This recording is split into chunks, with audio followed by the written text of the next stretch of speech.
Selamat berjumpa kembali di Pijat Tutor bersama saya Mukti Wibowo.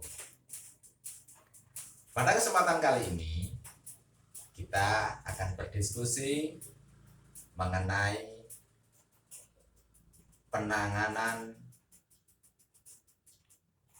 hemiplegia atau kelumpuhan separuh badan pada pasien pasca terkena serangan stroke.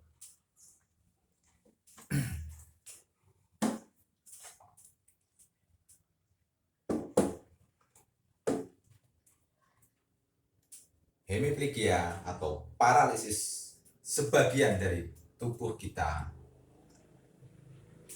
atau yang banyak sekali menyerang di sekitar kita adalah stroke. Bila diri kita atau anggota keluarga kita terkena serangan stroke, serasa dunia ini akan runtuh, habis harapan, karena banyak sekali melihat sekitar kita pasien-pasien stroke yang tidak tertangani dengan baik, mulai dari awal dia terkena serangan stroke ataupun penanganan setelah serangan itu terjadi, terutama pada 0 bulan sampai 6 bulan pertama dari serangan stroke. Pada penanganan pasien stroke, kita membagi menjadi 7 tahapan penanganan stroke. Oke, kita langsung mulai saja pada tahapan yang pertama.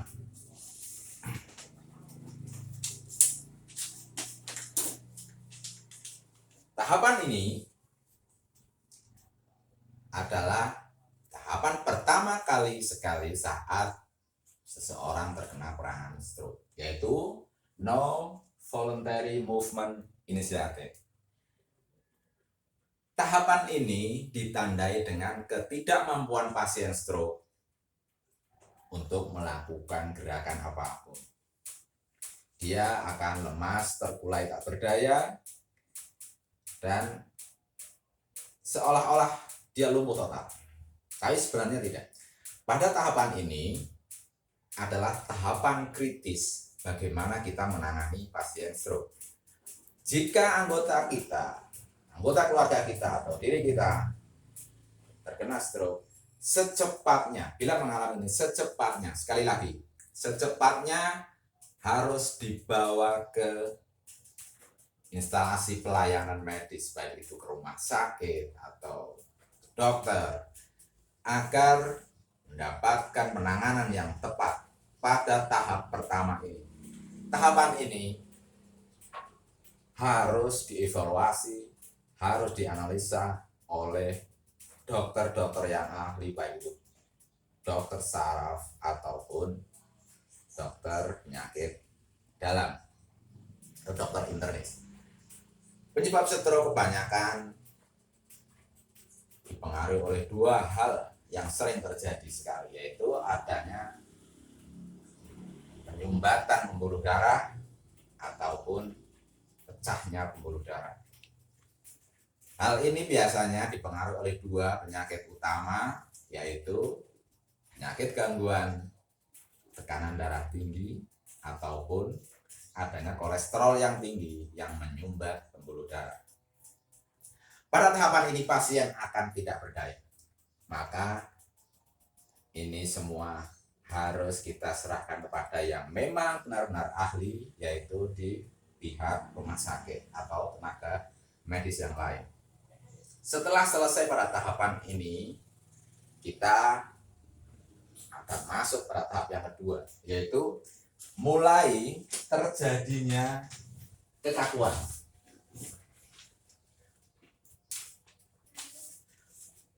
Mulai terjadinya kekakuan pada anggota gerak kita. Hal yang menjadi kaku biasanya terjadi pada otot-otot yang bekerja paling kuat di tubuh kita.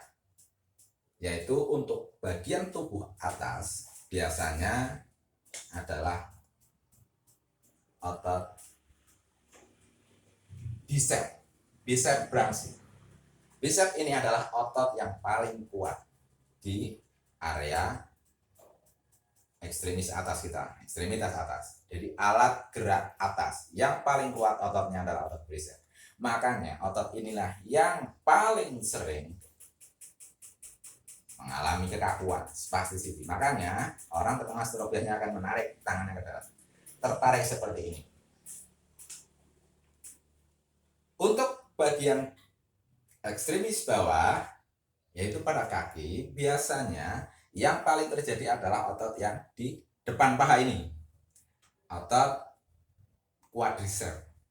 Makanya biasanya orang yang terkena stroke dia akan susah sekali menekuk kakinya, dia akan menjadi kaku kakinya ya, melurus terus, susah untuk ditekuk. Oke, itu adalah tahap yang kedua, di mana dimulainya terjadi kekakuan pada otot-otot utama kita, otot gerak utama yang paling kuat, yaitu di atas otot bicep dan di bawah otot quadriceps. Masuk kepada bagian yang ketiga, yaitu sudah terjadi adanya kekakuan. Pada tahap ini pasien akan kaku sekali, tangannya sudah kaku, kakinya sudah kaku, dan hal ini ditandai dengan dia mulai bisa melakukan gerakan tapi dengan kekakuan itu setengahnya biasanya.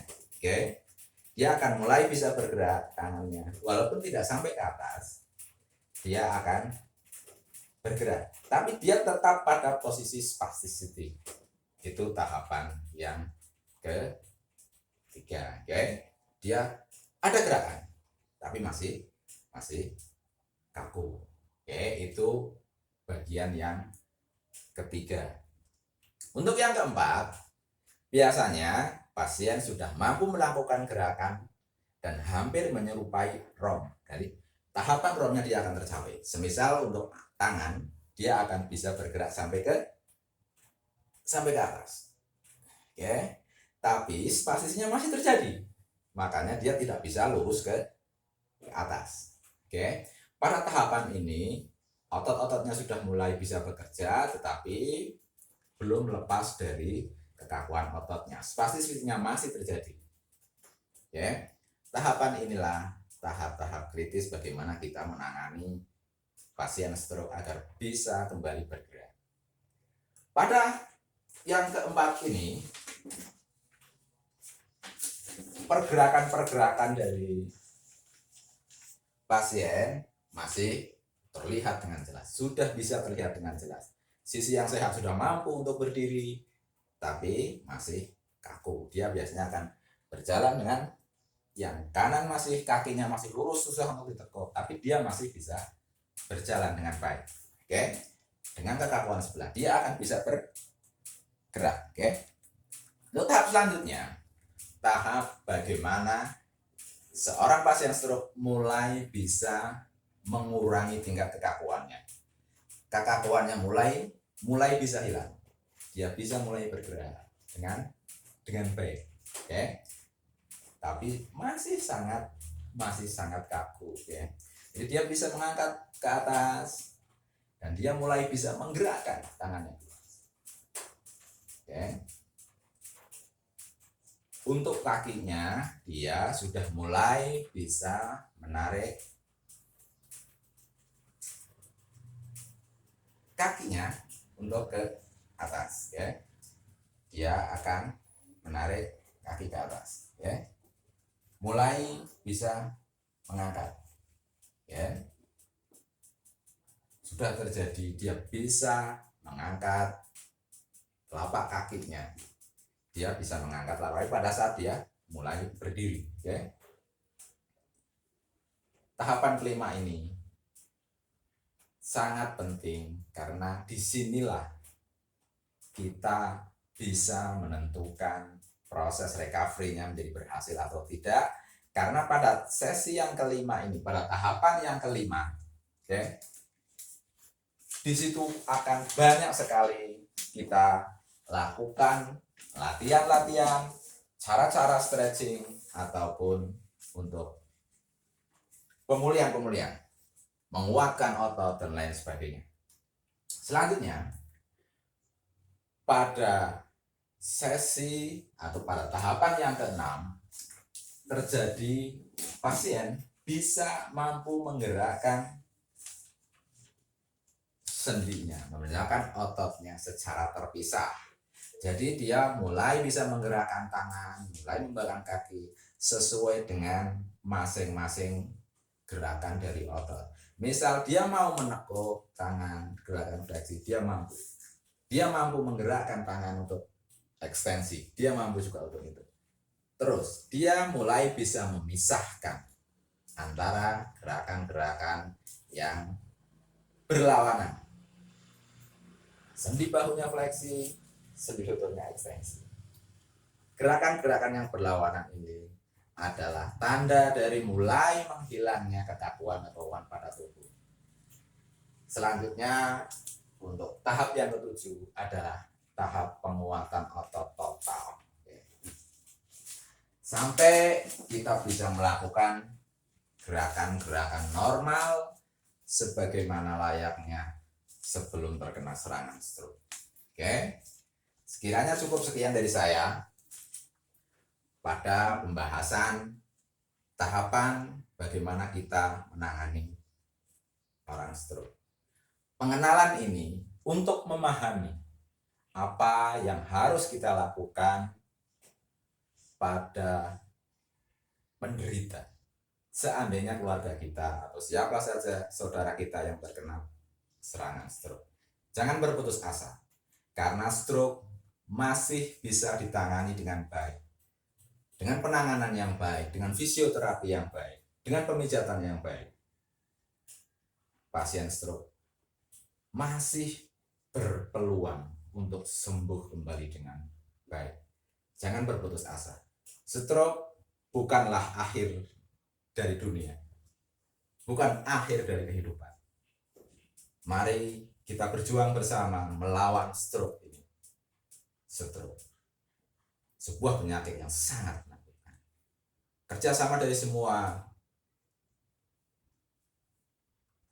disiplin ilmu, kedokteran, pemijatan, akupuntur, ataupun yang lain dari segi gizi, dari segi pengobatan, dan lain sebagainya. Terima kasih, saya Mukti Wibowo. Semoga bermanfaat.